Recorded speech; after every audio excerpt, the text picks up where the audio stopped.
All right. Yeah. What's So- happening? It's all good. It's all good. All right. Easy, huh? You see how quick we put up the setup? Very simple setup. Very Yeah. very efficient. Absolutely. Everything's already preset, right? It's just Yeah. Amazing, two amazing. buttons and we're on. Exactly, Yeah. exactly, Just exactly. missing the second friend here. And good to see you, man. I haven't seen you for a long time. Yeah, Actually, yeah, what, me like too. at least like a year or two. I've seen you with your Probably girlfriend. 2 years. With your girlfriend, I think was Pride of Soul, maybe 1 or 2 years ago. I think Okay. walking around. Okay. We talked, said hello to each other. Well, anyways, yeah. So long time we haven't met each other. Yeah. I see you passing many times by car, by walking or whatever, but you know. So why don't you say, hey, Yarin, Yeah, hello, I hello. try sometimes. I go like that, but you don't know which car is mine, so probably you don't know. You can't recognize me. Okay. But I do recognize you, and I go, hello. Cool. Yeah, cool. Cool. This is wait when I'll have my Tesla Cybertruck. You're ordering one. And then everyone will know who is Yarin driving around the Risera. Hey, here he is. No, I don't have. Didn't order yet, but I think it's actually pretty cool. Yeah, it is. Looks It pretty is. cool. Did you see the thing that it defeated a Porsche 911 on Yeah. a thing? Yeah. And it was towing a Porsche 911. Yeah. Yeah, It was the- towing a boat or something. No, it was towing. It was running against a Porsche 911, and it was towing a Porsche 911. So Oh, like, it was yeah. very I've funny. seen on a drag one. race. On a drag I've race. seen one when it tows a boat Yeah. on a dirt road, Yeah. and it tows a boat. No, and I think that one is older. I've seen that one as well. But now, like 2 weeks ago or something like that, they made like a drag race where they put the Cybertruck towing a Porsche 911 Okay. going against a Porsche 911. And they defeated the Porsche. Okay. Just It's so funny because I got was it. towing one of the other ones. yeah. Really, It's really a cool. powerful. It's really yeah. Which one of the engine? Because you have a triple engine, dual engine, and single engine. I don't know. Must be Probably the most triple powerful. one. Yeah, The must most be powerful. Yeah. I think it's a bit ridiculous. It's just too much. You will never need that unless you like want to tow your house or something like this. Yeah, but you won't need that much power. Right? Look, I heard that they had many construction advisors, construction workers, yeah. managers, Interested advisors in the project. Okay. So they said sometimes they need to on the job. They're building a project. Maybe they they need to. would need more power than they have accessible right now. Because Yeah, it's more yeah. powerful than anything else. That's Exactly. a lot more powerful. Exactly. Than So anything they else. imagine they're like establishing some sort of a base construction, and Yeah. something is happening, and they need to tow something, or Yeah. they're in something the really big, something Yeah. really heavy and big. Yeah, I yeah. believe it might open more possibilities that now we don't understand, but it's a lot. It's very different from everything that. It's just the overall design is really cool. Yeah, it is. Yeah. That is. I think That it's is also for sure. bulletproof, Yeah. and I like it. Did you see the test as well? That the guy they use like a very big metal marble. I don't know what it was made of to test the bulletproof windows. Yeah. And the guy throw it that thing at the Elon. window. I don't know if it was Elon or if it was somebody helping him. And the thing wasn't bulletproof. It Yeah. went through the window. Yeah, this is old. This is Yeah, This is the that's first very time they showed it. Yeah. I like it that he messes up so many times. Even on the presentations, he makes so many mistakes, and then he goes, "Oh well, we did a mistake here. Let's correct it." And it's very natural, Very I natural. really like him. I really like it's something you know about what's nice. Like we can take a snippet out of this of part, just talking about the Tesla, him. Yeah. about the Cybertruck, and I'm sure many people will watch it because it's like the hottest thing on the internet now. Yeah. You put Cybertruck, you don't even put it. You're just being bombarded with Cybertruck. because it's about to come out, right? It's finally about to really come out to the market. I think you can order. I mean, you could order already before, but It was like a pre-order that you. Yeah, have a yeah. date to get it. Yeah, cool. so it's supposed we probably will see some of them around the Risera in the next year or two. Yeah. Yeah, people will want them. Yeah. I want them, but I don't know if I can afford them. But I do know. did basically the opposite right now. I just bought a motorbike. Oh, okay. I downsized from car down. Yeah. Cybertruck is going up to something between a car and a truck, right? Yeah. And I downsized. I bought a motorbike. Yeah. Out of fun. Yeah, no, it's great. Motorbikes are great. I think like if you're focused, and I've been like this for a couple of years now, if you're too focused on a goal, and if you're living every day like everything you do is pro that goal, is thinking this is what I have to do today, this is what I have to do tomorrow, and if you go on like that for a couple of months, for a couple of years, which is what I've done, I think you need to reward yourself with something. Yeah. Like just like a sweet. Live a sweet, little. Yeah, you need to live bit. it. Hey, can I ask you to take this? I'm just noticing closer. Like just, Closer? Yeah, or you can get closer. Yeah. Like this, Yeah, maybe. perfect. Yeah. Okay, no worries. Yeah. Yeah, so that happened. So what kind of motorcycle you got? I got a BMW, an 800. Oh wow! I need to look. But It's right here outside. No, it was raining today. I was afraid that. So you came with the car. Yeah, I came with the car. But yeah, I'm gonna show it to you anytime. I'm really proud of it. It's old motorbike. Fun fact is a BMW, an 800. It has 20,000 kilometers. It's close to nothing on that engine. So it was probably like just in a garage somewhere. It's probably very new. It's from 2009.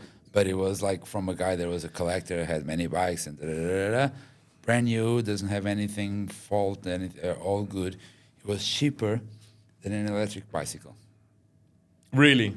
Which electric? There's anything that goes 5,000 euros, and there's a lot of them. Yeah. You can get really good deals on motorbikes. It's very really weird. good deals.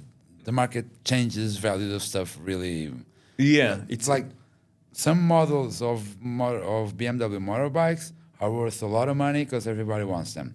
That model, because it's not a trailer, it's not an adventure bike, is really a road bike. Same engine, same specs. Most the same specs, but instead of being an adventure bike, it's made for the road. People didn't buy them as much. It's worth half of it. Yeah. Amazing. I know. No, it sounds like a really good deal. I actually thought about getting a motorcycle. Then I met a friend, and I don't have any experience riding motorcycles, and I do ride bike a little bit, so I know how to ride bicycle. Yeah. But I was like, I'm on the market for a motorcycle. I want to start with. 250, or 125 even. 300s now are very good as well. Yeah. And the Sanyangs, the one that are, like very practical, automatic, everything, automatic engine and everything.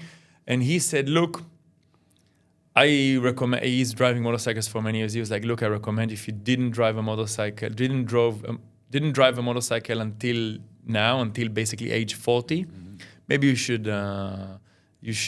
give it up. Okay. I'm not sure. I look at your eyes and you're like, man, it's really fun. It's really fun. It's really fun. Maybe I should reconsider. Yeah, I don't know. I don't want to be responsible for that. I don't want to be responsible for that. But yes, it's very, very fun. The main difference, like if you're driving a car and if you have to go to 3 places in a day, that will imply driving for 100 kilometers. Something like that. It's not that much, right? How many kilometers? Let's say that you need to go to Sintra, to Lisbon, and then you have something in Torres Vedras, and then you come back home. That will be over 100 kilometers, right? Yeah. If I do it by car, I know it's going to be a very stressful day. Okay. I'm going to get in the end of the day, my stress levels are going to be peaking. I'm going to be super itchy and super spiky and so. On the motorbike, I just go, it's the best day ever. I really enjoy it, It's like the way to the places, it's an enjoyable thing. Yeah. And that's really cool. It changes. That's why people say it's a lifestyle. It changes your life. It really changes your life. Of course, if you just have a motorbike and then you get a week that it's raining, that doesn't work. You need to have a backup. You need to have a backup. You need to have a backup. But my thing was, okay, my car. I never do those. I hardly go. For me, doing Sintra, Lisbon, and Torres Vedras on one day, it's really I do Ericeira, São Julião, Santo Isidoro, Ribamar, maybe once in a while, once a month Cascais, once in a month Lisbon. Yeah. But let's say even if you don't work in Lisbon, if you don't have to go every day to Lisbon, let's say that you do once a week. You go to either Lisbon or Cascais or whatever. That day, it's always 100 kilometers day. Yeah. Something like that. Yeah. That day, on a motorbike and on a car, it's completely different things. Yeah. For me, at least, it is. It's a lot funnier, a lot more enjoyable, a lot more. You use the highway? uplifting. You use the Not highway? that much. Not that much. No? I like So to you go- use the- Not you- even by car. I like to use the highway. Yeah? It's boring and it's paying for roads. I really don't like the idea Yeah. of paying for roads. Excuse me. Bless you, man. Thanks. Oh. Sorry. Yeah. So about that highway stuff. It looks scary to be on the motorcycle on the highway. Everyone is speeding. It's okay. No. It's okay if you You have get the used right to it. bike. You go 100 and something kilometers hour. You're not 200 in the lot, right? But 140, 150, like any other car, and you're super chill, super comfortable. Yeah. You know that you still have another bit up and down on acceleration. You can brake whenever you want, obviously, but you still can accelerate a bit more. So it gives you that option, opens the options to, you're not so restrained there. Like if you're going top speed, you know that if you need a little bit more, you don't have it, right? Yeah. On a bike, you do. So I like it. If you're in control, it's very comfortable. It's just the wind. Yeah. I like it. In general, I like it. What I don't like about the highways is paying highways. It's paying for the road. Yeah. Because I think that is so wrong. I try to avoid it. Yeah. I try to use national roads. I try to use the alternative that I'm not paying for. Yeah. I have a that I friend. really I have a need to friend do. who is just like that. A friend from here. He said, "I just don't like to pay for the roads. I'm gonna Yeah, drive. I don't like it. I'm gonna drive around." Yeah, it makes sense in a way. Almost like paying for water. You know. Yeah. Yeah, You it's the water, shouldn't. you know. You shouldn't. Why should I pay the government? You know, Yeah. okay, they build infrastructure, but they got the money for that infrastructure Yeah, of course. way back. That's like the bridge in Lisbon that he was supposed to be paid, the crossing from Lisbon to the other side in Pronto 25 de Abril. He used to be paid just until, I don't know which year it was, supposedly to pay for his construction, right? Yeah. That was what the old government said. That's why we were paying. We never stopped paying it. It was paid already, I don't know how many times. And it's not fair because we are paying taxes for them to do that. Yeah. Right? And then they are building the roads. And then they give the concession of the roads for private companies to make profit probably on the them. uncle of some No, mayor or some. I don't know. I feel like paying for roads is really going with the system going with the bad part of the system. So Yeah. every No, I time get I it. can avoid, I prefer to do national No, roads. I get it, And I get it. there's a good advantage because not a lot of people think like this. Everybody's going for what's selling the soul to the devil, right? It's easier for me because I just pay €2 here, but I go faster, and if it's best for me, so I'll do it. Yeah. A lot of people think like that, so it takes a lot of people from the national roads to the highway. Yeah. It makes the national roads a lot I got better it. to do. So. Yeah. No, Yeah. no. I completely got it. Yeah. So, anyways, tell me a little bit about your project. How long has it been going? It's the better tennis project. Yeah, the Better Tennis project. It started now when I came back from.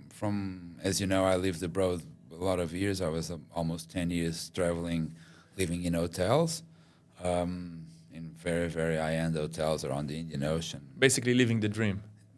Yes. It's, like any dream, it's dream until you have it, right? Yeah. And then when you have it, it's just not a dream. normal. It's not a dream anymore.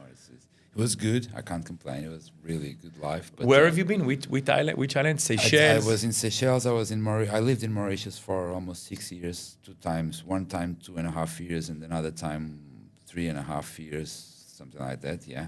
Is Mauritius is a French? No, Mauritius used to be French. The language is, besides Creole, the main language is French, but it's an independent country. Yeah. So it already belonged to everyone, like to Portuguese, Dutch, English, and French. Everyone had their Everyone food. had it, but no one wants it.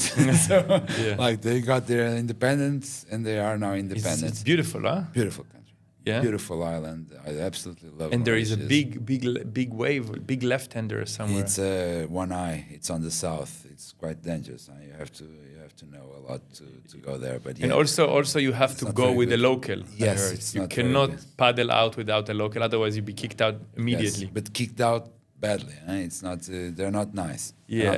I think Mauritius is better for kite surfing, and now I left Mauritius a while ago, so I don't know. The last couple of years, it might have a lot of more wind foilers. Okay, okay. I believe now it might have a lot of that, but back then it was mostly the kite surfers that were, because you can be on the east coast, which is like no waves, but a great wind and very, very big lagoons. Like you have the seashore, and then you have a good kilometer until you have the reef. Yeah, So you have yeah. fantastic, 1 kilometer long, gigantic With no pool. swells. No swell. It's perfect for kite surfing. And the water are warm, huh? Warm. Yeah, Wow, warm. nice. Yeah, Indian And Ocean it's is the beautiful. warmest. It's beautiful. It's Yeah. beautiful. Yeah, but I also lived in the Maldives. Oh, In wow. the Maldives, I was for nearly 2.5 years, for really 2.5 years. I lived in what is probably one of the best resorts in the world. In the Maldives? In the Maldives, it's like the one and only Ritira. It's where some of the richest people in the planet go. It belongs to that small circuit of the richest people on Earth. Wow.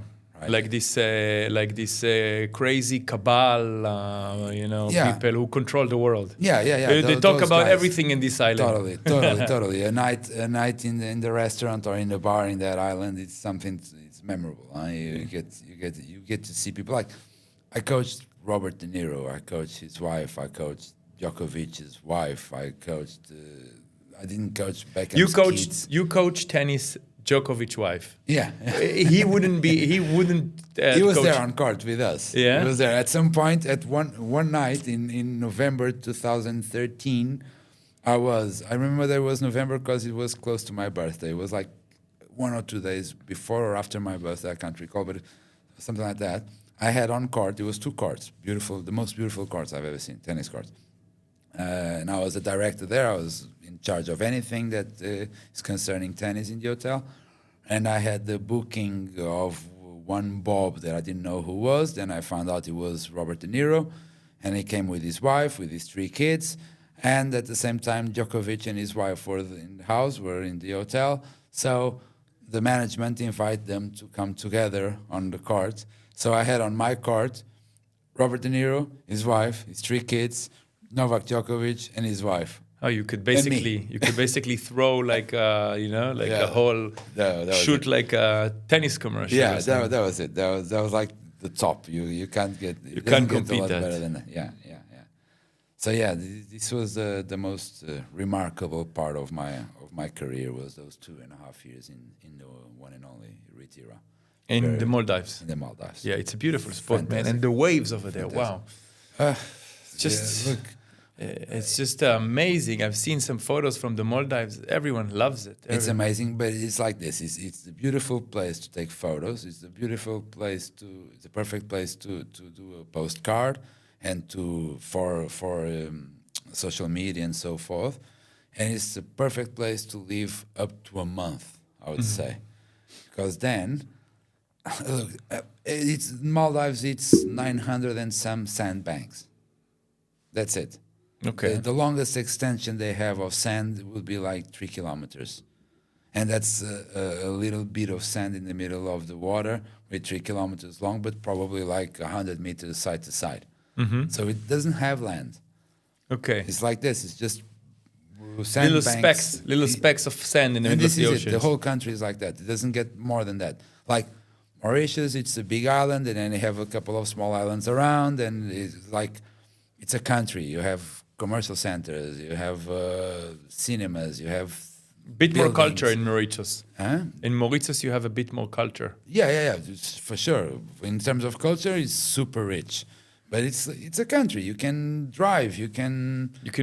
Yeah. Maldives, no. Maldives is just sandbanks in the middle of the water. It's beautiful underwater, but on out of the water is just resorts. They all look roughly the same, or they look like what the architect wants them to look like.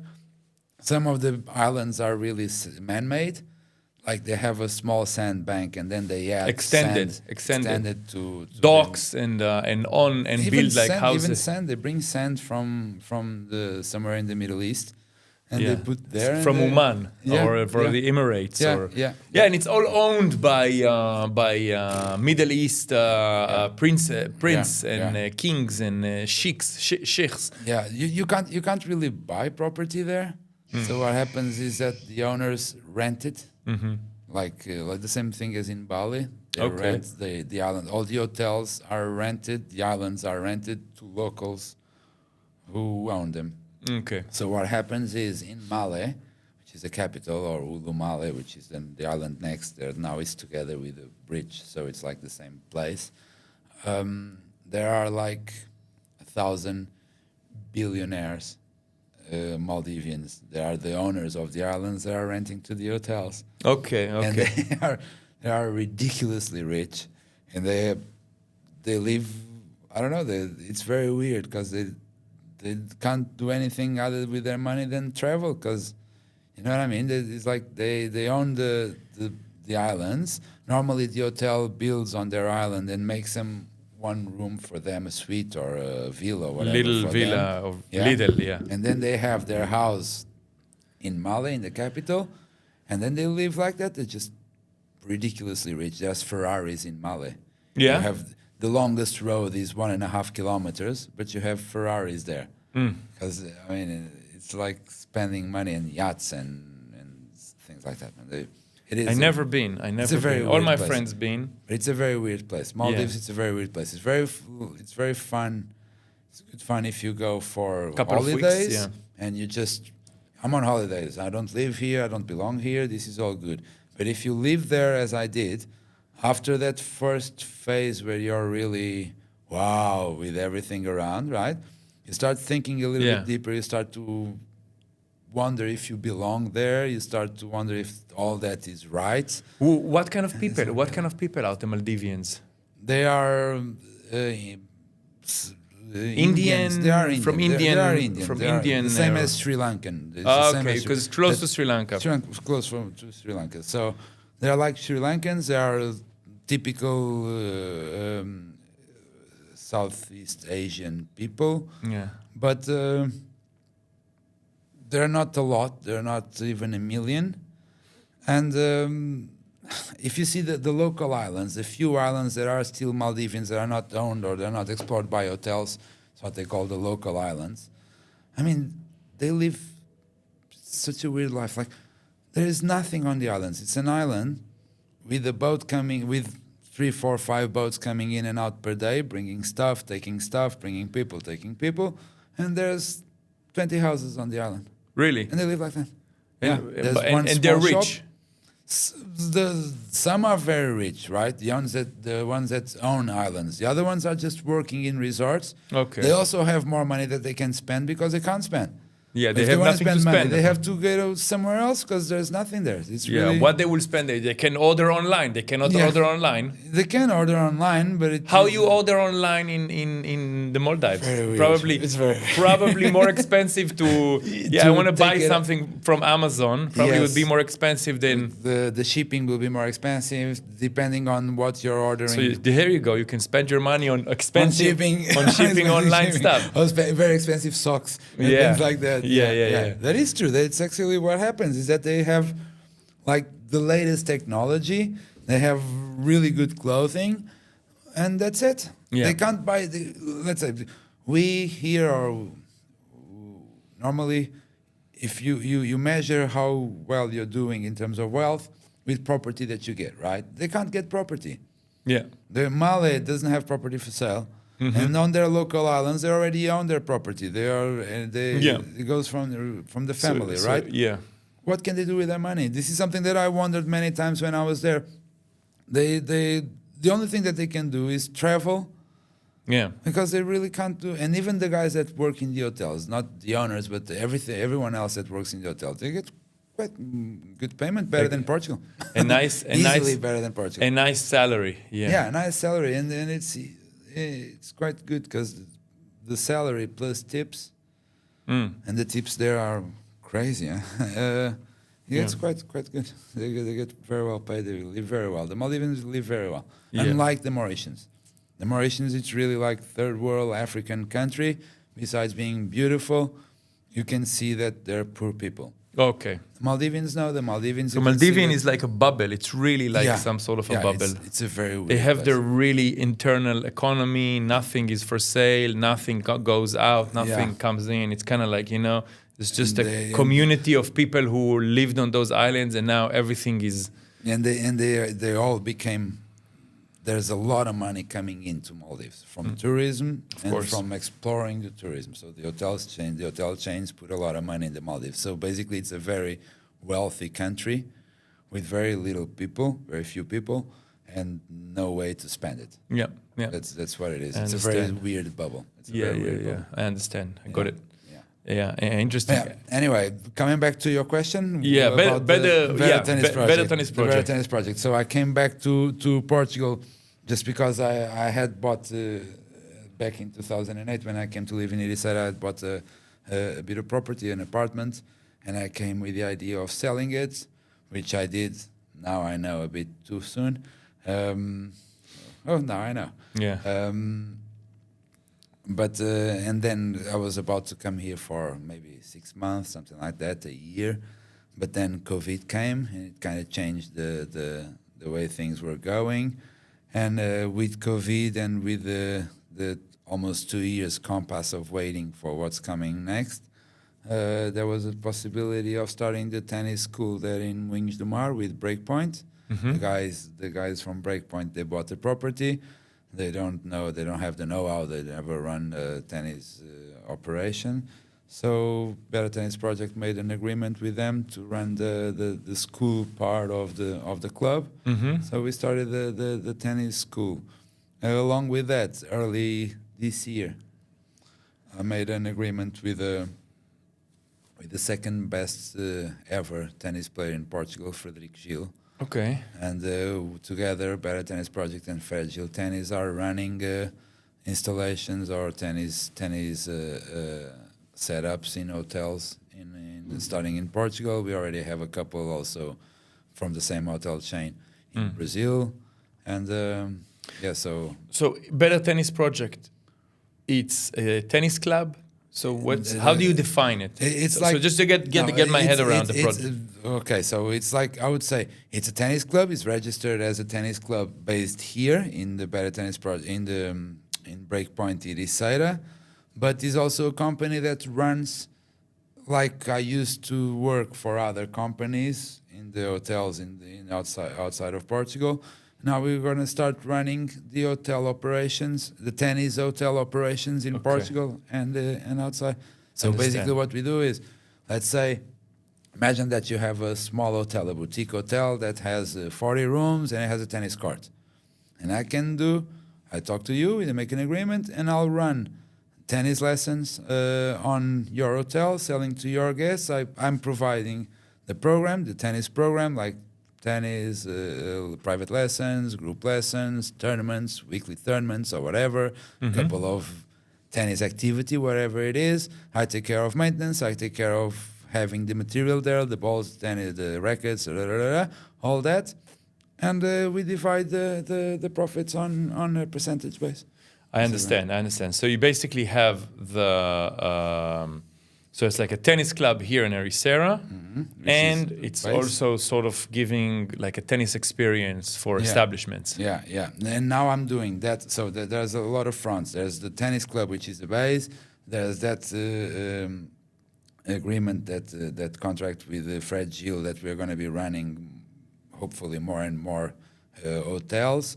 And now I'm starting some agreements with the places that I've been living in. So people that I know from Mauritius, people that I know from the Maldives. I have a couple of connections in Bali and other places. I'm trying to get more contacts from the United States side of the world, that part, Hawaii and so forth, to do like tennis holidays. Okay. From there to here, with also with agreements with the hotels here, or let's say guest houses or hotels. Okay. I bring a group of Maldivians that are training there on the federation, a group of 10 kids that come from there and have a 2 weeks tennis holiday here, intensive like tennis holiday. Tennis camps, and from here to there.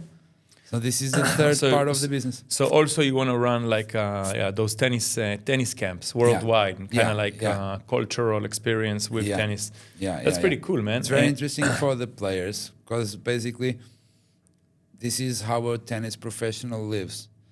It's 1 in a million. It's a very long shot, but if you want to become a professional tennis player, it's still a possibility. Yeah, it is a possibility, of course. If the kids want to become a tennis player, this is what they do. They go to the places and play because people get used to play at their house and their club, and they think, okay, this is it. I'm going to play very well, and I'm going to keep on playing here. Now, to be a professional tennis player, you're going to travel a lot. You're going to go to where the tournaments are.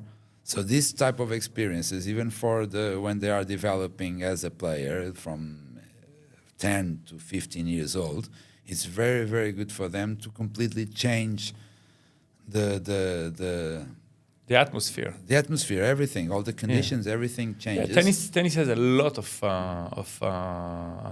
culture and a lot of etiquettes, like, you know what I'm saying? It's like it's like a whole scene behind it. I mean, from the time we were playing a little bit, and you were telling me, so like you getting a group of few tennis players from Portugal, getting them to play in the Caribbean, for instance. Yeah. And they will learn like some etiquettes, local etiquettes, local manners, local things that relates to language and food and how you behave in the club. Not just in terms of tennis, but in terms of life. It's very. So it's very important. Because I really like that. I really like the connection between. I actually think that tennis also connects very well with surf in their way. Yeah. Because a big part of being a surfer is wanting to travel. Yeah. Is not necessarily traveling, but wanting to travel. Yeah. Like a lot of surfers travel, and then it might be disappointing in terms of surf, but it was because of the travel. Yeah. And tennis is a bit like that. If you want to become a professional, if you want to have a tennis life, it doesn't mean that you're competing professionally. I didn't compete professionally, but still I did my career in tennis, traveling. And this is a really important thing. I think all tennis players aim for that, aim to travel, aim to know the world. Yeah. Because it's pretty universal tennis, right? You can play it from Moscow to Hawaii to South Africa. It's very, very international. International, and it's played the same set of rules. So you go and you play and you have a context, a reason to go there. I think it's really important. And you think, this is maybe a dumb question, but you think, okay, so a guy or a kid plays in Cascais, for example, in a tennis tennis court. Yeah. So let me start over. So a guy plays in a tennis court, for example, and when he travels to another tennis court in a different country, would that be a completely different experience, just from the perspective of the court? Okay, you understand? From the field, physically. Physically. Well, let's say the tour. Just to give you an example, then I'm going to go around and I'm going to answer your question. Yes, first of all, yes, it is quite different. If you are a good player, not as much probably as in surf, because in surf you're more connected with the place, right? Yeah, this is because you did that analogy to surfing, and in surfing, every little spot, even in Portugal, you go Guincho, you go totally different sensation, Ribeira, totally you go emotions. Costa de Caparica, completely different 3 spots. 100, each one is a completely different I would world. say that in tennis, when you're restrained to the court, the feeling is more similar. It's not the same because of temperature, humidity, and then from a certain level, it is so millimetric that you feel the ball flying differently because there's more humidity, there's higher temperature makes the ball go faster, lower temperature makes the ball go harder and slower. And more humidity, slower again, less humidity, faster again. All surfaces are different, they bounce differently. Your body reacts different to the temperature. Yeah, in that way, yes. So not as different as in surf, but also quite different. But it's not just that, it's the outside of the court part, is the food, is the timings, is the way you eat, is the way you sleep, is where you sleep, how you sleep. You know what I mean? Yeah. Everything else out of the court, yes. And how can you so relate to that question about the specification in tennis?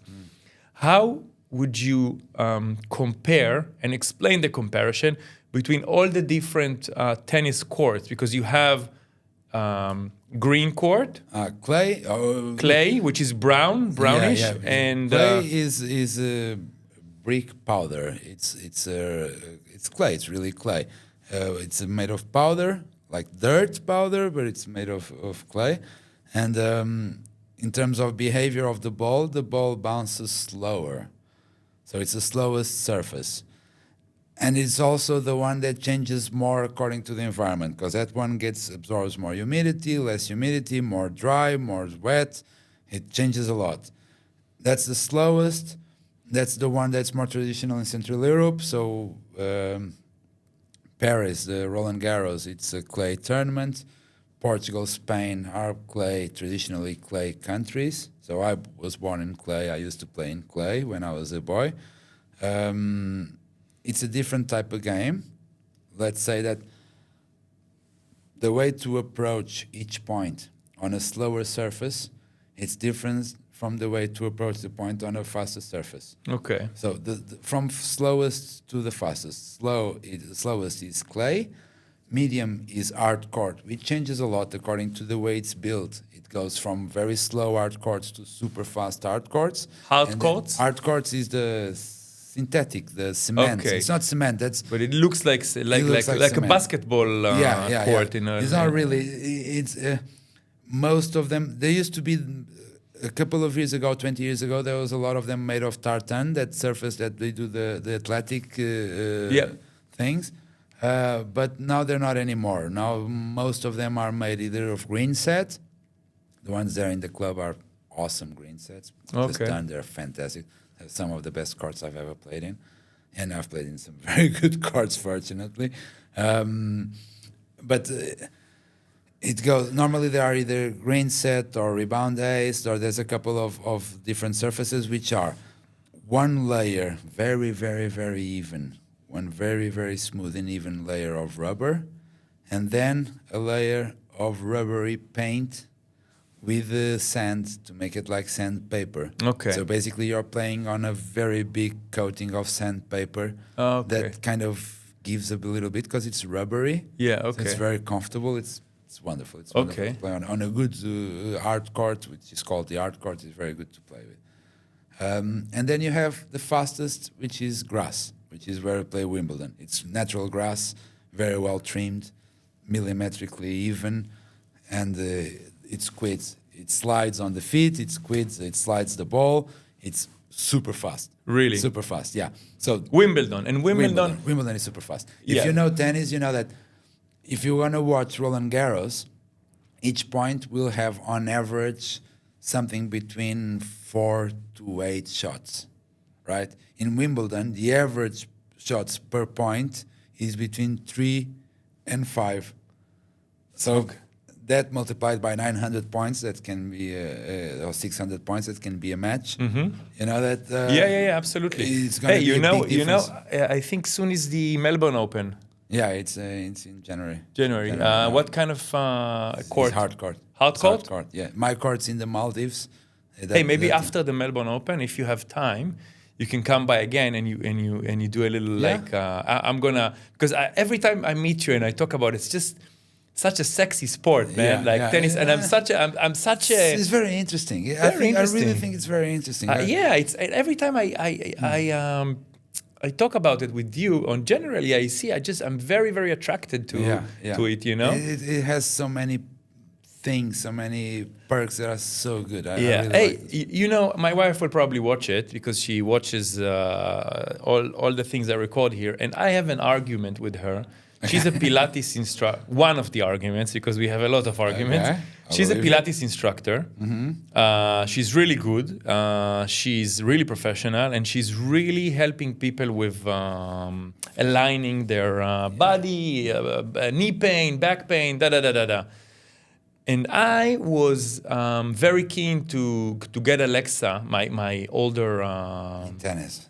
And yeah, she to get doesn't want to. yeah to get no, and she said, I don't know, I don't think it will be good because of the imbalance of the body. Da da da da da. I want your, and I didn't have anything to give like a counter offensive. Yeah, but and me and neither. I mean, Unfortunately, me neither. No. Unfortunately, me neither. Look, for as much as it hurts me telling you this, it is the most aggressive for the body sport you can do. yeah, Apart from combat sports, which obviously the impact is huge, and there's a lot. Tennis is very, very hard. Yeah. It's not about being so. It's not just about being uneven because you play with one side, but in 90% of the game is played with both sides. There's only that last 10% on the shot that you play mostly with the right side or with the left side in case you're lefty. But it's not just about the imbalance; it's the impact. Impact with the knees. With the knees on the floor, because you're always changing direction. You're always correcting direction. You're always putting all the weight of the body on one knee or on the other knee or on the heels or on the hip. There's so much movement side to side and back and forward. It's really aggressive on the knees and on the legs. And then the impact on the ball. A tennis ball can travel if you can play well. A tennis ball travels always over 100 kilometers an hour. Really? Yeah. That's really fast. The serve comes close to 200 every time. Wow. Yeah, 200. Professional serve. Professional goes to 250. Competitive, like my level, Portuguese competitive level, goes from 180 to 200. And how did they measure it? They put like some sort of there's a way to measure. Yeah, there's a measure. You and hit they measure something and then it tells you with the... Yeah. You can measure it in the tournaments when they have Still Open here. There's a machine that you can hit a ball and measure how much you're hitting the ball. Okay. And when is the Still Open? When is it's normally in April. Oh, okay. Springtime. Yeah. But it's like if you watch the tennis match on TV after the serve, if like they're filming always behind one of the players, right? Yeah. The thing is like this, and you always have one on the corner of the court. You have one timer that tells the time of the game. And on the other side, you have the velocity of the serve. Yeah, because they probably measure on the net in milliseconds. Yeah. How much time did the ball travel from one end to the end of the court to the other side? It's measured on the net. How fast it passes on the net. It's like the police measures the velocity of cars. It's the same way. Got it. But I mean, every serve is measured. Right, so if you're watching a match, you know that on one corner you see the time of the match, and the other corner you see the velocity of the serve, the last serve that was done, the velocity of the serve of the last point that was played. Okay. So you can always know, but it's always around 200 kilometers an hour, and that translates into a huge impact on your body. Elbows, shoulders, wrists. If you play two-handed on the backhand, which most people do now, it translates to both sides.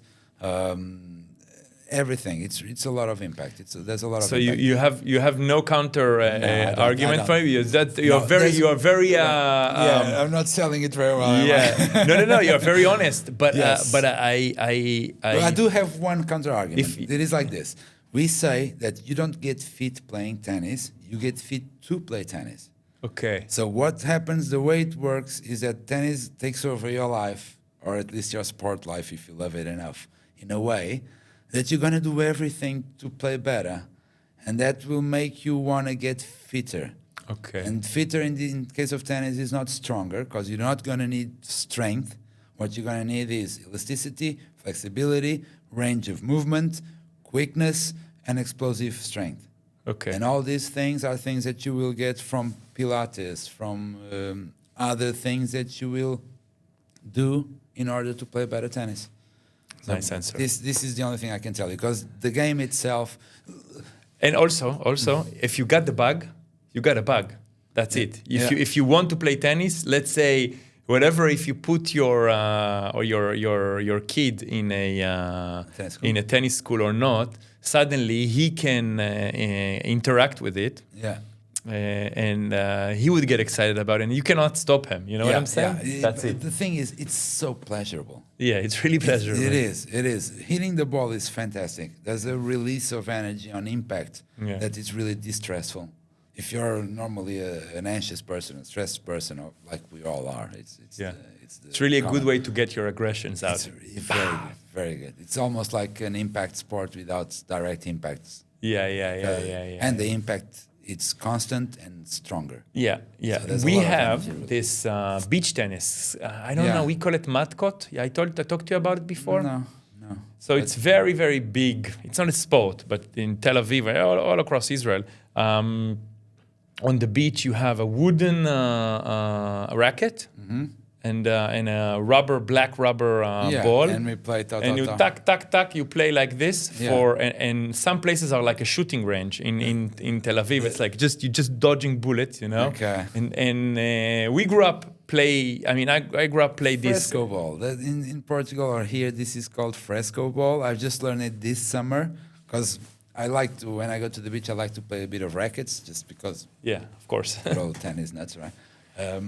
I like to. I always call it tennis rackets, beach rackets. I didn't even think it was a sport. It was just an entertaining thing to do on the beach. Yeah. Apparently, there is a sport. It's called fresco ball, and it counts how many times you can pass the ball without it falling. It's played by team, not against, but you are playing with your teammate, and you're trying to hit the ball as many times as possible without falling. And it also counts the velocity.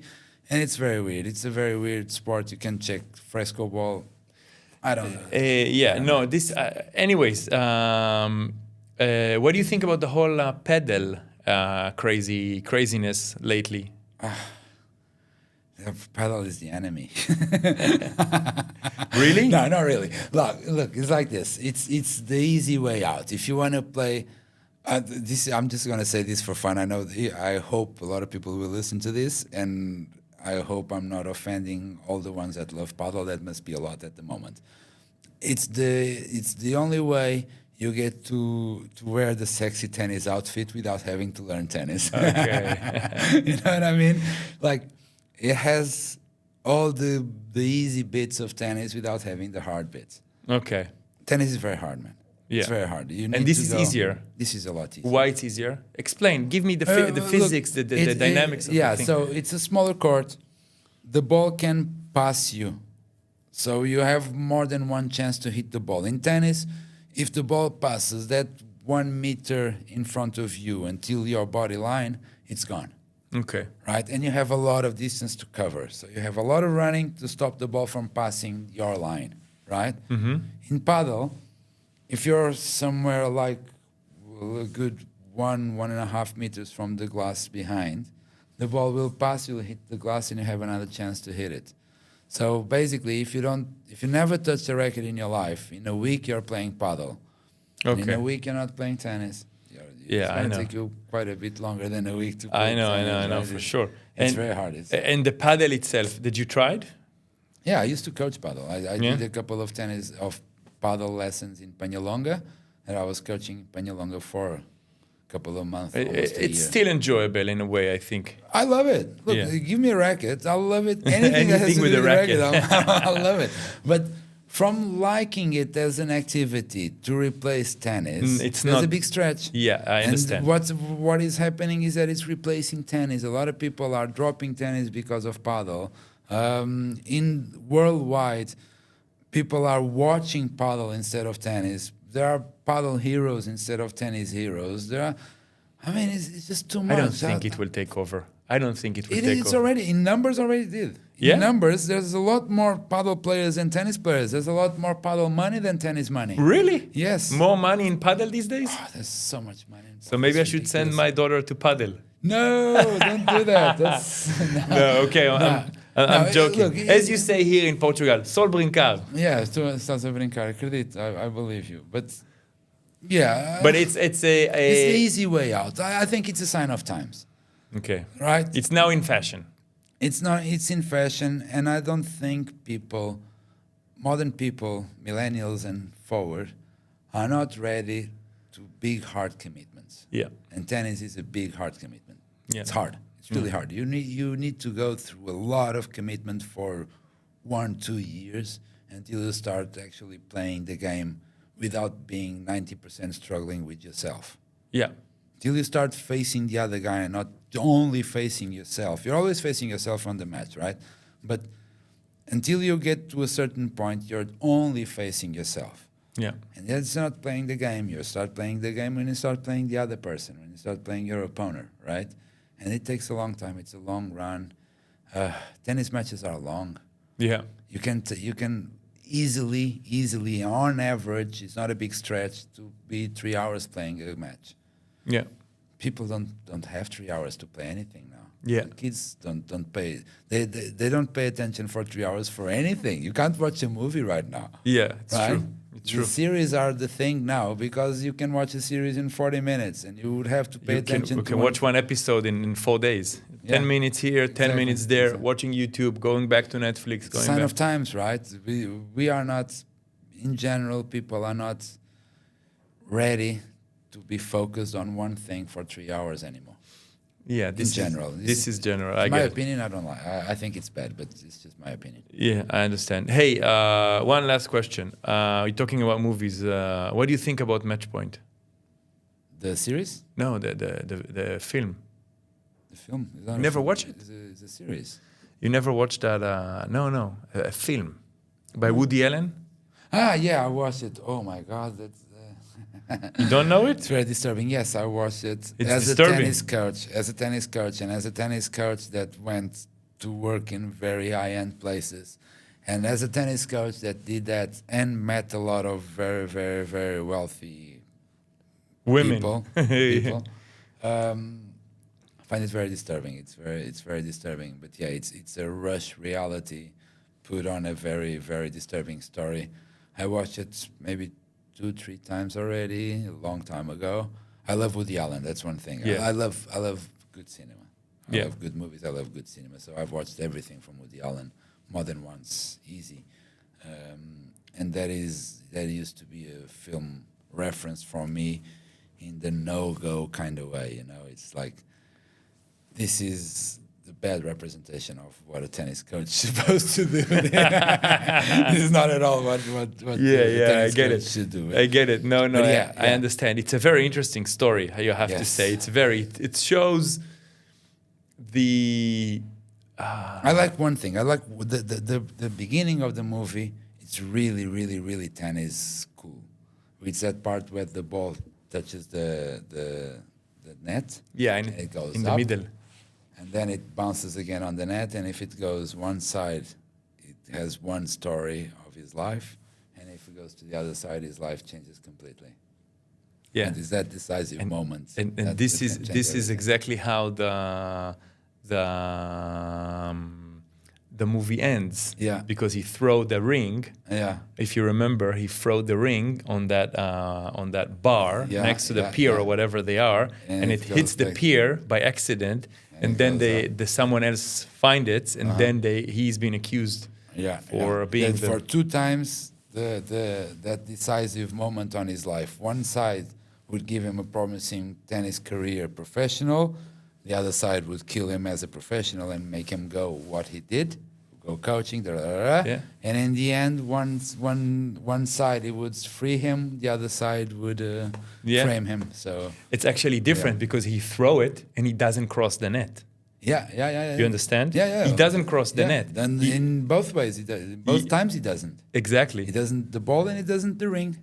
Yeah. It's pretty amazing. It's an amazing story. It's amazing. It's really well crafted. I like it. Woody Allen, man. I think he didn't do anything wrong. I think he did something wrong, but I get it. Yeah, he knows what he's doing in terms of cinema. Absolutely, he's one of the best. I really like him. Joao, thank you for being here. Yeah, thank you. We're gonna do maybe another one soon. Let's do it after the talk about the Australian Open. After the Melbourne Open, because I used to watch it when I was living in Australia. So we can do one. You should watch tennis, man. Watch tennis. Absolutely. It's the first step. Thanks. All right, thanks, man. Amazing. Cool.